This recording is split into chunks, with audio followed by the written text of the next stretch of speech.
মাদারীপুরের শিবচরে সড়ক দুর্ঘটনায় এক যুবকের মৃত্যু, আহত আরও একজন। অপি মুন্সি, মাদারীপুর জেলা প্রতিনিধি। মাদারীপুরের শিবচরে মর্মান্তিক সড়ক দুর্ঘটনায় দেবাশিস ৩৫ নামে এক যুবকের মৃত্যু হয়েছে। এ ঘটনায় গুরুতর আহত হয়েছেন গাফফার কাজী ৪-০। শনিবার ২-৭ সেপ্টেম্বর রাত ৮টার দিকে ঢাকাভাঙা আঞ্চলিক সড়কের শিবচরের সূর্যনগর এলাকায় দুর্ঘটনাটি ঘটে। স্থানীয় সূত্র জানায়, একটি দ্রুতগামী ইজিবাইক মোটরসাইকেলকে সজোরে ধাক্কা দিলে এ দুর্ঘটনা ঘটে। এতে ঘটনাস্থলেই মোটরসাইকেলের আরোহী দেবাশিস মারা যান। আহত গাফফার কাজীকে প্রথমে শিবচর উপজেলা স্বাস্থ্য কমপ্লেক্সে নেওয়া হয়, পরে আশঙ্কাজনক অবস্থায় ঢাকায় পাঠানো হয়।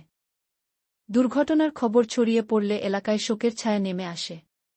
নিহতের পরিবার ও স্বজনদের মধ্যে চলছে শোকের মাতম।